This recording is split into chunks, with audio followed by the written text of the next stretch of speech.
আজকে জানেন আপনারা যে আজকে আরাফার দিন এবং হাজিরা আলহামদুলিল্লাহ আজকে আরাফার মাঠে সমবেত হয়েছে এবং এই দিন সংক্রান্ত কিছু কথা বলে আমি সামনে দিকে যাচ্ছি।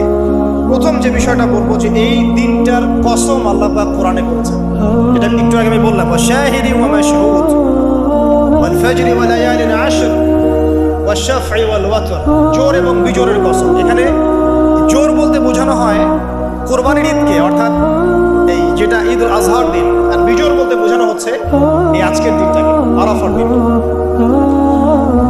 আর ওয়াশাহিদ মানে জুমআ, মাশহুদ মানে আরাফা। কোরআনের মধ্যে আল্লাহ পাক এই আরাফার দিনকে কেন্দ্র করে শপথ করেছেন। নিঃসন্দেহে আল্লাহ যে বিষয়টাকে নিয়ে শপথ করবেন এটা সবচেয়ে বেশি মূল্যবান জিনিসের অন্তর্ভুক্ত হয়, তাই নয় কি? এটা বোঝার বাকি নেই, এই জিনিসটা আমাদের জন্য অনেক অনেক বেশি গুরুত্বপূর্ণ। আরেকটা ফজিলত হচ্ছে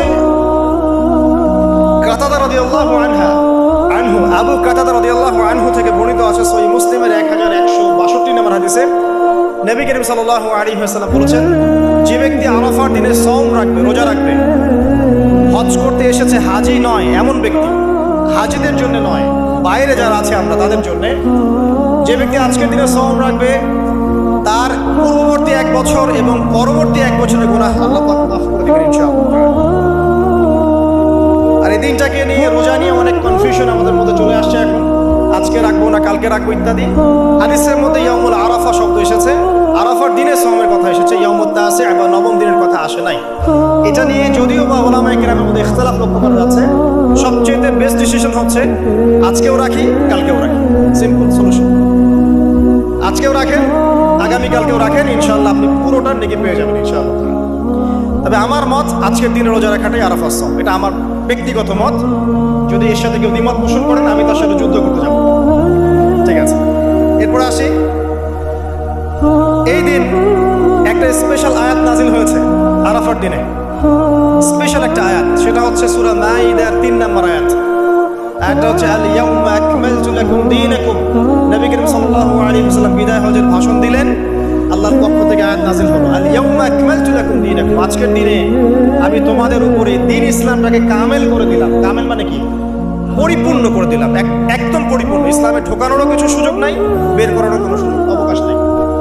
ওয়া আতমামতু আলাইকুম নি'মাতি, তোমাদের উপর আমার নিয়ামতকে পরিপূর্ণতা দান করলাম। ওয়া রাদিতু লাকুমুল ইসলাম দীনান, এবং দ্বীন ইসলামকে তোমাদের উপর মনোনীত করে আমি সন্তুষ্ট হয়ে গেলাম। এটা কিন্তু একটা কনক্লুসিভ আয়াত, মানে দীর্ঘ 23 বছর নবী সাল্লাল্লাহু আলাইহি ওয়াসাল্লাম স্ট্রাগল করেছেন, দিন প্রচার করেছেন, প্রসার করেছেন, প্রতিষ্ঠা করেছেন। এরপর আল্লাহ পাক একটা কনক্লুসিভ আয়াত নাযিল করে এই দিনটার মধ্যে একটা ইতিবাচক ভূমিকা টেনে দিলেন। অতএব এই দিনটা খুশির, এই দিনটা আনন্দের এবং এই দিনটা ইবাদতের, উদযাপন করার, এটা আমাদের সংস্কৃতি।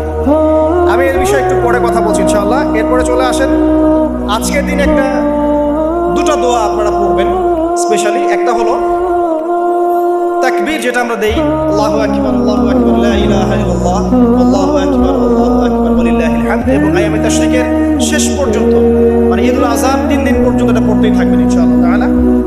আর সকল নবীগণের একটা শ্রেষ্ঠ দোয়া আছে, যত নবী ছিলেন পৃথিবীতে তারা সবাই যত দোয়া করেছেন তার মধ্যে একটা দোয়াকে শ্রেষ্ঠ বলা হয়। শিখিয়ে দেবো কোনটা?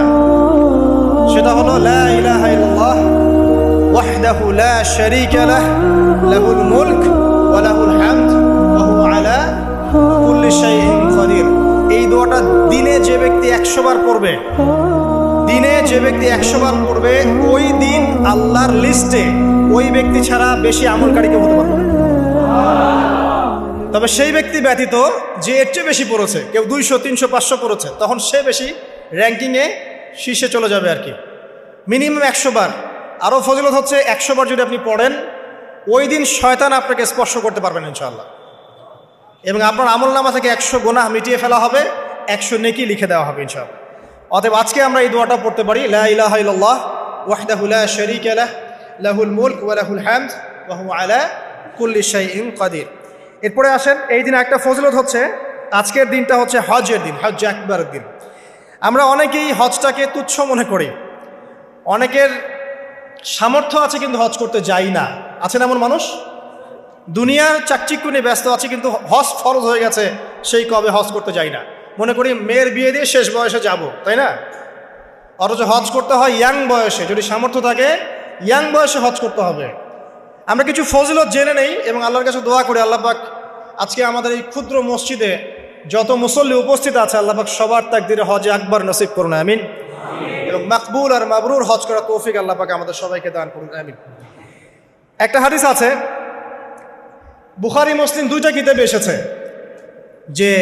যে ব্যক্তি মান হাজ্জা লিল্লাহ, যে ব্যক্তি শুধু আল্লাহর জন্য হজ করলো, ওয়ালাম ইয়ারফুস ওয়ালাম ইয়াফসুক, এবং হজের মধ্যে কোনো প্রকার ফাহেসা কাজ করে নাই, অশ্লীল কোনো কাজ করে নাই, কোনো ফাসাকি কাজ করে নাই, সে ব্যক্তি ওই দিনের মতো নিষ্পাপ হবে। ওয়ালাদাতহু উম্মুহু, কোন দিন? ইয়াউমু ওয়ালাদাতহু উম্মুহু, যেদিন তার মা তাকে জন্ম দিয়েছে। এটা সবচেয়ে বড় বেনিফিট। আরেকটা হাদিসে আছে যে মাকবুল হজ, একটা মাকবুল হজের জাযা জান্নাত ছাড়া আর কিছুই না। একটা মাকবুল হজের জাযা বা প্রতিদান হচ্ছে জান্নাত ছাড়া আর কিছুই না। একটা হাদিস পড়লাম গতকালকে, সেটা হলো নবী করিম সাল্লাল্লাহু আলাইহি ওয়াসাল্লাম বলছেন এই উম্মতকে লক্ষ্য করে, তোমাদের যাদের হজ করার সামর্থ্য আছে এবং যাকে কঠিন কোনো রোগ আক্রমণ করেনি, 1, 2, যাকে কোনো অত্যাচারী শাসক বাধা দেয়নি, 2, এবং 3, যার আর্থিক সামর্থ্য আছে, গরিব মিসকিন না, আর্থিক সামর্থ্য আছে, 3টা শর্ত যার পূরণ আছে, তারপরেও যে ব্যক্তি হজ করলো না আমার উম্মতের মধ্যে, সে ইহুদি হয়ে মরুক বা নাসারা হয়ে মরুক, এতে আমার কিচ্ছু যায় আসে না। নাউযুবিল্লাহ, শুনতে পাচ্ছেন কথা? মানে হজের সামর্থ্য আছে, রোগ নাই, অর্থনৈতিক সামর্থ্য আছে, কোনো শাসক তাকে বাধাও দিচ্ছে না, এরপরেও সে হজ করলো না, নবীজি বলছেন এ ইহুদি হয়ে মারা যাক বা নাসারা হয়ে মারা যাক, এতে আমার কিচ্ছু যায় আসে না। নাউযুবিল্লাহ। তারপরে শোনেন, 3 শ্রেণীর মানুষ আল্লাহ রাব্বুল আলামিনের মেহমান। 3 শ্রেণীর মানুষ আল্লাহ পাকের মেহমান। 1 নাম্বার হচ্ছে গাজী। গাজী মানে কি? ইসলামের জন্য যুদ্ধ করেছে, অন্য কোনো জন্য নয়, দিন ইসলামের জন্য যুদ্ধ করেছে, বিজয় লাভ করেছেন, নাম কি? গাজী। এই ব্যক্তি আল্লাহর মেহমান। যেমন আবু বকর সিদ্দিক, ওমর, ওসমান, আলী রাদিয়াল্লাহু আনহুম, তারা ইসলামের জন্য যুদ্ধ করেছিলেন না? তারা তখন গাজী হিসেবে বেঁচেছিলেন। ঠিক আছে। 2 নাম্বার হচ্ছে মুআতামির, মানে ওমরাকারী, যে ব্যক্তি ওমরা করতে গিয়েছে সে আল্লাহর মেহমান। আর 3 নাম্বারে যে হাজি, যে ব্যক্তি হজ করতে গিয়েছে সে আল্লাহ পাকের মেহমান। আমাদের একটা কর্তব্য আছে, এটাও একটা হাদিসে এসেছে, নবী করিম সাল্লাল্লাহু আলাইহি ওয়াসাল্লাম বলেছেন, ইদা লাকিতাল হাজ, যখন তুমি কোনো হাজির সাথে দেখা করবে, সাক্ষাৎ পাবে, ফাসাল্লিমু আলাইহি, তখন তাকে সালাম দিও, এবং তার সাথে মোসাফা করবে। তার সাথে কি করবে? মোসাফা করবে। এখন 1 হাতে না 2 হাতেই তর্কে যাওয়ার দরকার নেই, মোসাফা করেন। 1 হাতে পারলে 1 হাতে করেন, 2 হাতে পারলে 2 হাতে করেন, এটা তর্ক করার দরকার নেই, মোসাফা করেন। ঠিক আছে। মানে আমরা তো তর্কের শেষ নাই, যে কোনো ইস্যু পাইলেই তর্ক। আরাফা নিয়ে তর্ক, তারাবি নিয়ে তর্ক, ঈদের তাকবীর নিয়ে তর্ক, হ্যাঁ, রাকাত সংখ্যা নিয়ে তর্ক, মোসাফা নিয়ে তর্ক, বাকি রাখছি কি সেটা জানি না। আর এই তর্কগুলো করতে করতে দেখবেন ইসলামের বেসিক জিনিসগুলোই নাই, গায়েব। ইসলামী না আছে খেলাফা, ইসলামী না আছে ইমারা, না আছে ইউনাইটেড কোনো ইসলামিক কমিউনিটি, না আছে ইসলামিক কোনো ইকোনমিক্সের বেস, না ইসলামিক কোনো মিডিয়া, না ইসলামিক কোনো কিছুই না। যা আছে প্রটেস্ট্যান্ট ভার্সন, মানে নামাজ, রোজা, হজ, যাকাত, এগুলাই। আর এগুলো নিয়ে আমরা এখন তর্ক করছি। ব্যক্তি পর্যায়ে দিন আছে, বাকি বাইরে আর দিন নাই। মসজিদের মধ্যে আসবে পাক্কা নামাজি, মসজিদ থেকে বের হয়ে গেল সুদখোর। তো আল্লাহ হেফাজত করুক আমাদেরকে। আমাদের বড় বড় ইস্যুগুলো নিয়ে বেশি কথা বলা উচিত। মোসাফে 1 হাতে হবে না 2 হাতে, এর জন্য কি জান্নাত জাহান্নামের ফয়সালা হয়ে যাবে? তাই মনে হয় আপনাদের? সুবহানাল্লাহ। একজন বলছে ইশারা করতে হবে তাশাহুদে এভাবে, আরেকজন বলছে একটু নড়াতে হবে। এই মাসআলাটার জন্য কি আপনার জান্নাত জাহান্নামের ফয়সালা হয়ে যাবে মনে হচ্ছে আপনার? অথচ আকীদার ঠিক নাই, এদিকে আমলের ঠিক নাই, অর্থনৈতিক জীবনের ঠিক নাই, মুআমালাতের ঠিক নাই, সম্পত্তির বন্টন মেরাজের ঠিক নাই, এগুলো ঠিক নাই, এবং আল্লাহর জমিন, আল্লাহর দিন বাস্তবায়নের কোনো চেষ্টাই নাই, অথচ এগুলো নিয়ে ব্যস্ত হয়ে আছে। আল্লাহ পাক আমাদের বিচক্ষণতা দান করুন, দূরদর্শিতা দান করুন, আমিন। আসুন, মোসাফা করতে বলেছেন নবীজি, তারপরে বলবেন যে মুরহু, তাকে আদেশ করুন। এখানে আদেশ মানে হচ্ছে অনুরোধ করুন, তাকে আদেশ করুন বা অনুরোধ করুন, আই ইস্তাগফিরুল্লাহকে, সে যেন তোমার জন্য ইস্তেগফার করে। কে? যে ব্যক্তি হজ করে এসেছে, হাজি, তাকে সালাম দিবেন, মোসাফা করবেন, দিয়ে বলবেন যে ভাই আপনি আমার জন্য একটু দোয়া করেন। কারণ ফাইন্নাহু মাগফুরুন লাহ, কারণ সে ব্যক্তি একজন ক্ষমাপ্রাপ্ত মানুষ। তবে একটা বিষয়, মানুষের সম্পদ আত্মসাৎ করে সুদের টাকা দিয়ে, ঘুষের টাকা দিয়ে, প্রতারণা, বাটপাড়ি, দুর্নীতির টাকা দিয়ে হজ করতে গিয়ে কতটুকু মাগফুর হয়ে আসা যাবে, এটা একটা প্রশ্নবিদ্ধ বিষয়। তো এই বিষয়গুলোকে ক্লিয়ার করে হজ করতে যাওয়া উচিত। আল্লাহ পাক আমাদেরকে তৌফিক ইনায়াত করুন, আমিন। এই দিনের একটা প্রতিশ্রুতি আছে। কি প্রতিশ্রুতি? আয়েশা রাদিয়াল্লাহু আনহা থেকে সহিহ মুসলিমে এসেছে এবং জাবের রাদিয়াল্লাহু আনহু থেকে ইবনে হিব্বানের 3853 নম্বর হাদিসে এসেছেন। আল্লাহ রাব্বুল আলামিন এই দিনে হাজিদেরকে দেখে বলেন, যারা আরাফার মাঠে এসেছেন তাদেরকে দেখে বলেন যে আমার এই বান্দারা দূর দূরান্ত থেকে সফর করে এখানে এসেছে, ওদের চেহারাগুলো তাকিয়ে দেখো, ক্লান্ত, ক্লিষ্ট, চুলগুলো এলোমেলো, পরিশ্রান্ত। তারা আমার রহমতের প্রত্যাশী, অথচ তারা কেউ আমার আযাব দেখে নাই। হে ফেরেশতারা, তোমরা সাক্ষী থাকো, আমি তাদের সবাইকে মাফ করে দিলাম। এবং নবী সাল্লাল্লাহু আলাইহি ওয়াসাল্লাম বলছেন যে আজকের দিনে যত মানুষকে আল্লাহ পাক জাহান্নাম থেকে মুক্তি দিবেন, অন্য কোনো দিনে এত মানুষকে আল্লাহ পাক মুক্তি দিবেন না। আল্লাহ পাক আমাদেরকে সবাইকে জাহান্নাম থেকে মুক্তি দান করুন, আমিন। তো শেষ যে বিষয়টার দিকে টাচ করে আমি কনক্লুশনের দিকে যাব, সেটা হলো উম্মতে মুহাম্মাদির জন্য আজকের দিনের মধ্যে স্পেশাল কি বলেন তো? এটা হচ্ছে আমাদের মূল পয়েন্ট। আজকের দিনে ফজিলত জানলাম, আমরা আমলগুলো জানলাম, সব ঠিক আছে, কিন্তু আমাদের জন্য আসলে স্পেশাল কি জিনিস? আমাদের জন্য আজকের দিনের স্পেশাল যে বিষয় সেটা হলো আজকের দিনে দিন ইসলাম পূর্ণতা লাভ করেছে। ইসলামের পূর্ণতা দিবস আজকে। 23 বছর দিন ইসলাম প্রচার করার পরে আজকের দিন আল্লাহ পাক বলেছেন দিন পূর্ণ করে দিলাম। ইহুদিরা বলছিলেন যে আজকের দিন এই আয়াতটা যদি আমাদের উপর নাজিল হতো আমরা তাহলে ঈদ পালন করতাম। নবীজি বললেন এটা আমাদের ঈদের দিনই, এটাও আমাদের ঈদের দিন, কোনো সমস্যা। তো আমাদের সবচেয়ে ইম্পর্টেন্ট জায়গা এটা যে আজকের দিনে দিন ইসলাম পূর্ণতা লাভ করেছে। এখন ইসলাম যে পূর্ণতা লাভ করলো, এই দিবসটা কতজন জানে যে আজকের দিন ইসলাম পূর্ণতা লাভের দিন? আমরা অনেক দিবসের কথা জানি, আন্তর্জাতিক দিবস, জাতীয় দিবস, পারিবারিক দিবস, জন্মদিন, মৃত্যুদিন, হ্যাঁ, অনেক দিবসের কথা আমরা জানি। ইসলামের পূর্ণতা দিবস কতদিন জানেন? কতজন জানেন? দেখেন, সাংস্কৃতিক আগ্রাসন কোথায় আপনার মূল জায়গাটা নিয়ে যাওয়া হয়েছে। শেকড় ভুলে গেছে মানুষ। এখন মানুষ শেকড় ভুলে বিদেশিদের সংস্কৃতি লালন করছে, কোনো কোনো ক্ষেত্রে বিদেশি প্রভুদের দাসত্ব করছে। 23 বছর নবী সাল্লাল্লাহু আলাইহি ওয়াসাল্লাম দিনের জন্য অক্লান্ত মেহনত করেছেন। ওয়াহি আসার পর থেকে প্রথম 3 বছর গোপন দাওয়াত দিয়েছেন, একদম গোপনে গোপনে দাওয়াত দিয়েছেন। আবু বকর, ওসমান, ওমর, আলী এরকম কিছু সাহাবী ইসলাম কবুল করেছেন। আস্তে আস্তে দাওয়াত প্রচার লাভ করেছে। যত প্রসার হয়েছে তত মানুষের অত্যাচার বেড়েছে। এক পর্যায়ে তাকে সাহাবী থেকে আবিসিনায় হিজরত করতে পাঠাতে হয়েছে। তারপর তিনি তায়েফে গিয়েছেন, ওখান থেকে রক্তাক্ত হয়ে মক্কা এসেছেন। আবার সেখান থেকে ইয়াসরিব, মদিনায় গিয়েছেন। ইয়াসরিবের মানুষ ইসলাম কবুল করেছিল। তারা নবী সাল্লাল্লাহু আলাইহি ওয়াসাল্লামকে আশ্রয় দিলেন, সাহাবীদেরকে আশ্রয় দিলেন। নবীজি সেখানে গিয়ে একটা ইসলামিক কমিউনিটি গড়লেন, মসজিদে নববী গড়লেন, সেখানে অর্থনীতি স্ট্রং করলেন, সেখানে একটা ইমারা গঠন করলেন, সেখানে একটা জামা গঠন হলো। এরপরে যখন মুশরিকরা তাদেরকে আক্রমণ করতে শুরু করলো তখন বদরের যুদ্ধ হয়ে গেল, তারপর উহুদ, তারপর খন্দক, তারপর আপনার এই যে হুদাইবিয়া, খাইবার, হতে হতে চলতে থাকলো। এক পর্যায়ে পররাষ্ট্রনীতি অ্যাপ্লাই করলেন, রোমের সম্রাটকে দাওয়াত দিচ্ছেন, মিশরের মুকাউকিয়াসকে দাওয়াত দিচ্ছেন, পারস্যের খসরুকে দাওয়াত দিচ্ছেন, সব জায়গায় দাওয়াতি কাজ ছড়িয়ে পড়তে লাগলো। 23 বছর অক্লান্ত পরিশ্রম। এক পর্যায়ে এই যে শেষে, একদম জীবনের শেষ পর্যায়ে এসে তিনি বিদায় হজ করলেন। একটাই হজ করেছেন তিনি, নবী সাল্লাল্লাহু আলাইহি ওয়াসাল্লাম এই একটা হজই করেছেন জীবনে। এবং সেই হজের দিন যখন এই ভাষণ তিনি দিচ্ছেন তখন আল্লাহ পাক এই আয়াতটা নাজিল করে দিনটাকে পরিপূর্ণতা দান করলেন। আজকের দিনের মূল শেকড়টা কোথায় বুঝতে পারছেন? এই 23 বছরের দাওয়াতি জীবনের পরিসমাপ্তি এখানে। আজকের দিনের পরে আসলে পূর্ণাঙ্গ কোনো সূরা নাজিল হয়নি। সর্বশেষ নাজিল হয়েছে সূরা নাসর, ইযা জাআ নাসরুল্লাহি ওয়াল ফাতহ। এরপরে বিচ্ছিন্ন 2-1টা আয়াত নাজিল হয়েছে, কিন্তু পূর্ণাঙ্গ আর কোনো সূরা নাজিল হয়নি। আজকের দিনের পর নবী সাল্লাল্লাহু আলাইহি ওয়াসাল্লাম মাত্র 80 বা 83 দিন বেঁচে ছিলেন। সর্বশেষ যে কথাটা আমরা শুনবো এখন সেটা হলো নবী করিম সাল্লাল্লাহু আলাইহি ওয়াসাল্লাম আজকের এই দিনে জনগণকে উদ্দেশ্য করে কিছু কথা বলেছিলেন। এই কথাগুলো বলে তিনি আজকের হজটা শেষ করেছেন। আমরা অনেকেই এই ভাষণটা সম্পর্কে জানি না। আমরা অনেক ভাষণ নিয়ে এখন গর্ব করি। নবী করিম সাল্লাল্লাহু আলাইহি ওয়াসাল্লামের এই যে সর্বশ্রেষ্ঠ ভাষণ, এটা কতজন জানেন? বিদায় হজের ভাষণ। কতজন জানেন বিদায় হজের ভাষণে নবী সাল্লাল্লাহু আলাইহি ওয়াসাল্লাম কি বলেছিলেন উম্মতকে?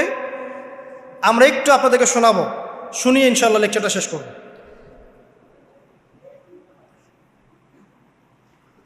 নবী করিম সাল্লাল্লাহু আলাইহি ওয়াসাল্লাম আজকের এই দিনে 31টা বিষয়ে উম্মতকে নির্দেশ দিয়েছেন। 31টা বিষয়, সবগুলো বলার সময় পাওয়া যাবে না, আমি কয়েকটা কথা বলছি।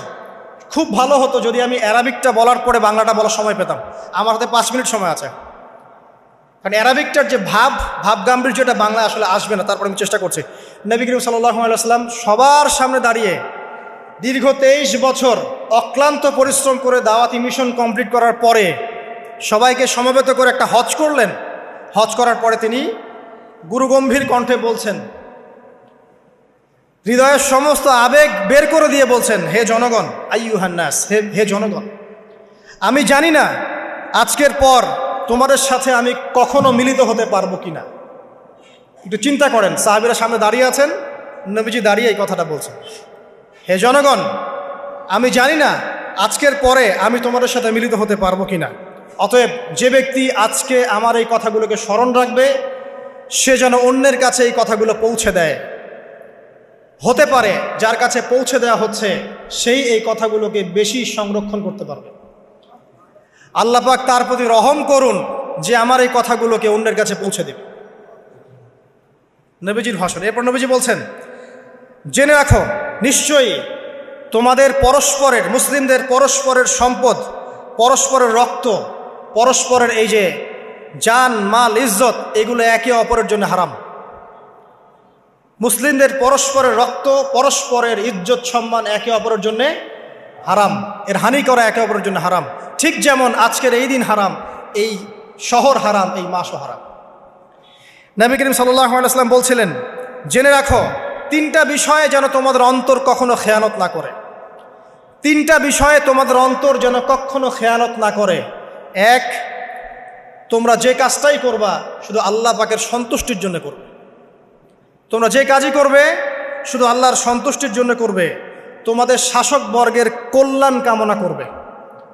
তোমাদের শাসক বর্গের কল্যাণ কামনা করবে। 3 নাম্বার, মুসলিমদের জামাতকে আঁকড়ে ধরে রাখবে। মুসলিমদের ইউনাইটেড কমিউনিটিকে আঁকড়ে ধরে থাকবে। এই 3টা বিষয় পালনের ক্ষেত্রে তোমাদের অন্তর যেন খেয়ানত না করে। এদিন সূর্য ঢলে যাওয়ার পরে নবী সাল্লাল্লাহু আলাইহি ওয়াসাল্লাম আরও বললেন, শুনে রাখো হে মানব জাতি, এটা ভালো করে শোনেন, শুনে রাখো হে মানব জাতি, নিশ্চয়ই আমি মুহাম্মদ সাল্লাল্লাহু আলাইহি ওয়াসাল্লাম জাহেলি যুগের যত কুপ্রথা আছে সমস্ত কুপ্রথাকে আমার পায়ের তলে পিষ্ট করে গেলাম। জাহেলি যুগে কি ছিল ভাই?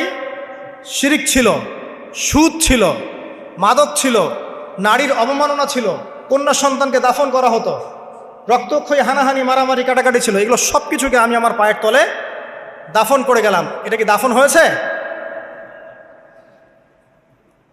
তিনি বলছেন, নিশ্চয়ই আমি জাহেলি যুগের সুদকে আমার পায়ে তলে পিষ্ট করে যাচ্ছি। সর্বপ্রথম যার সুদ আমি পিষ্ট করছি তিনি হচ্ছেন আব্বাস ইবনে আব্দুল মুত্তালিব, আমার চাচার সুদ।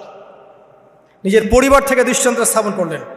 তিনি আরও বললেন, হে উপস্থিত জনগণ, তোমরা মেয়েদের ব্যাপারে সতর্ক থাকবে এবং তোমাদের স্ত্রীদের ব্যাপারে সতর্ক থাকবে, তাদের হকের ব্যাপারে সতর্ক থাকবে, কেননা তোমরা তাদেরকে আল্লাহর কালিমার মাধ্যমে হালাল করে নিয়েছো। অতএব তাদের ব্যাপারে তোমরা সতর্ক থাকবে।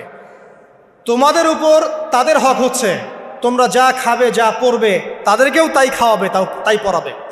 আর তাদের উপর তোমাদের হক হচ্ছে তারা তোমাদের বিছানায় এমন কাউকে আসতে দিবে না যাদেরকে তোমরা অপছন্দ করো। নবী করিম সাল্লাল্লাহু আলাইহি ওয়াসাল্লাম আরও বলছেন, এই দিন আইয়ুহান নাস, হে মানব জাতি, তারাকতু ফিকুম আমরাইন, জেনে রাখো আমি তোমাদের সামনে মাত্র 2টো বস্তু ছেড়ে গেলাম। কয়টা বস্তু? লান তাদিল্লু মা তামাসসাকতুম বিহিমা, তোমরা কোনোদিন পথভ্রষ্ট হবে না যতদিন এই 2টা বস্তুকে আঁকড়ে ধরে থাকবে। কিতাব আল্লাহ, আল্লাহর কিতাব, ওয়া সুন্নতি নবীহি, এবং তার নবীর সুন্নাহ। তিনি আরও বললেন, আল মুসলিম, জেনে রাখো প্রকৃত মুসলিম সে ব্যক্তি, মান সালিমাল মুসলিমুনা মিন লিসানিহি ওয়া ইয়াদিহি, যে ব্যক্তির হাত এবং জবান থেকে অন্য মুসলিম নিরাপদ থাকে সেই ব্যক্তি হচ্ছে প্রকৃত মুসলিম। আল মুহাজির, আর প্রকৃত মুহাজির সে ব্যক্তি, মান হাজারা মা নাহাল্লাহু আন, আল্লাহ পাক যা নিষেধ করেছেন সেখান থেকে যে দূরে থাকে সেই ব্যক্তি প্রকৃত মুহাজির মানে হিজরতকারী। তিনি আরো বললেন, মনে রেখো আমি তোমাদের সবার আগে হাউজে কাউসারে চলে যাব, সুবহানাল্লাহ, এবং সেখানে আমি তোমাদের জন্য অপেক্ষা করতে থাকবো। অতএব শোনেন, অতএব তোমরা আমার চেহারাকে কালিমালিপ্ত করো না, মানে আমার চেহারায় কালিমালিপ্ত করো না, আমার নাম নষ্ট করে দিও না।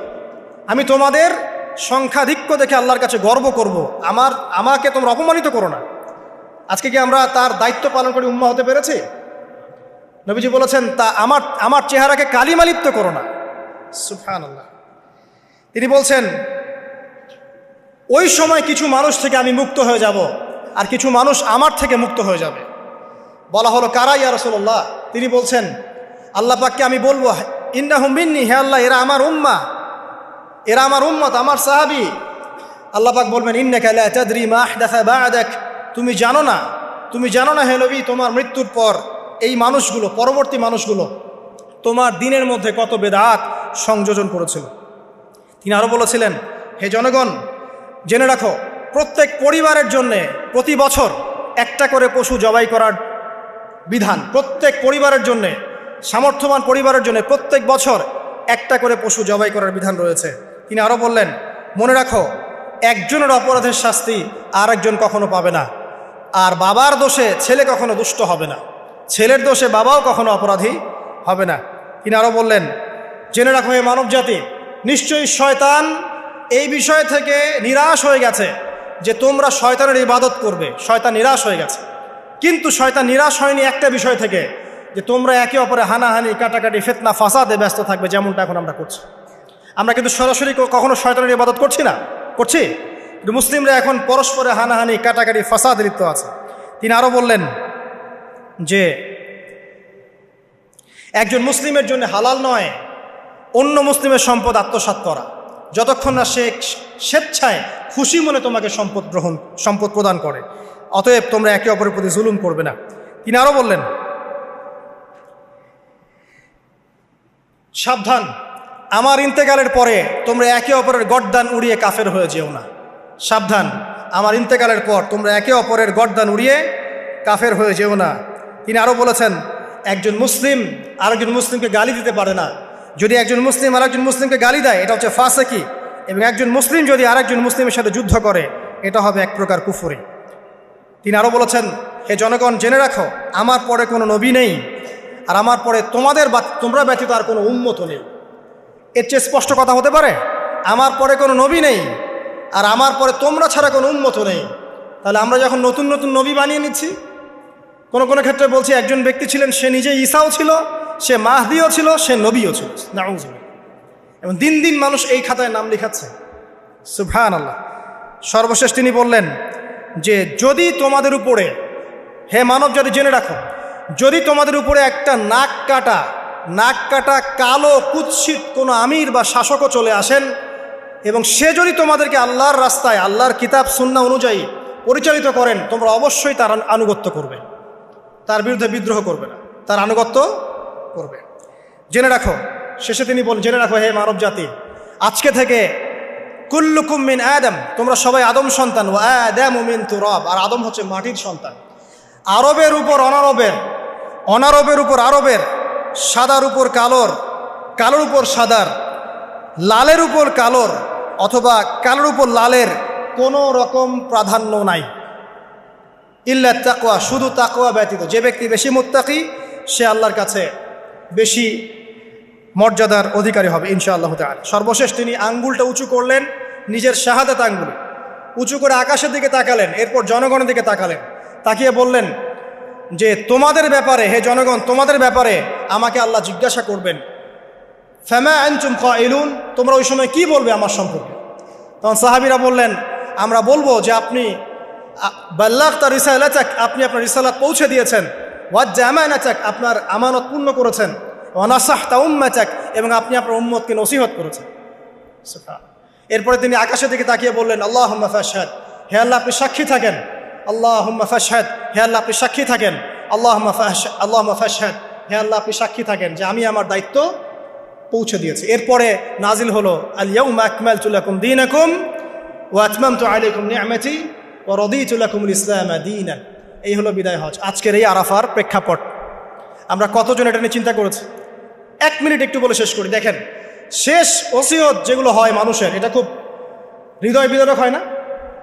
বাবা ইন্তেকাল করছেন, সন্তানের জন্য ওসিয়ত করে যাচ্ছেন, মাকে দেখিস ইত্যাদি ইত্যাদি, হৃদয় বিদারক হয় না? মানুষ সারা জীবন মনে রাখে না? বাট আমরা আমাদের এই ন্যাশন, এই উম্মাহ, নবী সাল্লাল্লাহু আলাইহি সাল্লামের উম্মাহ বলে আমরা যারা দাবি করছি, আমাদের মধ্যে বেশিরভাগ মানুষ নবী সাল্লাল্লাহু আলাইহি সাল্লামের শেষ এই নসিহতগুলো ভুলে গেছি আমরা। নসিহতগুলোর মধ্যে সবচেয়ে ইম্পর্টেন্ট ছিল শিরক থেকে দূরে থাকা, সুদ থেকে দূরে থাকা, মুসলিম ভেদাভেদ না করা, শাসকের কল্যাণ কামনা করা, বিদ্রোহ না করে শাসককে উত্তম নসিহত করা। এবং আরেকটা হাদিসে তিনি বলেছিলেন 5 ওয়াক্ত সালাত আদায় করবে, সওম পালন করবে, রমজান মাসে সাধ্যমতো সাদাকা করবে, মুসলিমদের জামাত আঁকড়ে ধরবে, ইনশাআল্লাহ হাসতে হাসতে জান্নাতে প্রবেশ করবে। আও কামা ক্বালা আলাইহিস সালাম। জাহেলি যুগের সমস্ত প্রথা ছেড়ে দেওয়া ছিল আজকের দিনের মূল মর্ম, আমরা ছাড়তে পারছি না। সুদ ছেড়ে দেওয়া ছিল মূল মর্ম, ছাড়তে পারছি না। শিরক থেকে বের হতে পারছি না। বেদাতীদের ব্যাপারে ধমক দেওয়া হয়েছে, বেদাত ছাড়তে পারছি না। খেয়াল করে দেখেন, মুসলিম হানাহানি কাটাকাটি এখনও ছাড়তে পারছি না। ইভেন ধর্মতাত্ত্বিকভাবেও আমরা বহু দল এবং উপদলে বিভক্ত হয়ে গেছে, কারোর সাথে কারো ঐক্য নাই। সব মিলিয়ে নবী সাল্লাল্লাহু আলাইহি ওয়াসাল্লামের শেষ ওসিয়তগুলো, কিতাব এবং সুন্নাহ আঁকড়ে ধরা, এটা আমরা সবাই আঁকড়ে ধরতে পারছি না। আজকের এই দিবসগুলো এই জন্যই আল্লাহ পাক বারবার ফিরিয়ে দেন, যাতে করে এগুলো নিয়ে আলোচনা হয়, আমরা এগুলো জানতে পারি এবং আমল করতে পারি, এই চেতনাগুলো লালন করতে পারি, নিজেরাও শিখি, পরিবারকেও শেখাই, আগামী প্রজন্মকেও শেখাই ইনশাআল্লাহ তাআলা। আশা করছি ইনশাআল্লাহ আমরা যদি নাও পারি, একসময় এমন একটা প্রজন্ম আসবে যারা নবী সাল্লাল্লাহু আলাইহি ওয়াসাল্লামের উম্মার মতো উম্মাহ হবে ইনশাআল্লাহ। অতএব প্রিয় দিনী ভাইয়েরা, আসুন আজকের দিন, জুমার দিন, আমরা এই দিনে ইবাদতগুলো বাড়িয়ে দেই, আরাফা, সওম এবং দোয়া, জিকির আজগারগুলো বাড়িয়ে দেই, একই সাথে আসন্ন কুরবানির প্রস্তুতি গ্রহণ করি। এবং আজকের দিনের, আরাফার এই দিনে হাজিদের সাথে আমরাও শরীক হয়ে আল্লাহর কাছে বলি যে আল্লাহু আকবার, আল্লাহু আকবার, লা ইলাহা ইল্লাল্লাহ, আল্লাহু আকবার, আল্লাহু আকবার, ওয়ালিল্লাহিল হামদ। এবং নবী করিম সাল্লাল্লাহু আলাইহি ওয়াসাল্লাম রেখে যাওয়া এই যে শেষ বাক্যগুলো, এগুলো সবার কাছে পৌঁছে দেই। যে ব্যক্তি পৌঁছাবে তার উপর আল্লাহ পাক রহম করবে ইনশাআল্লাহ।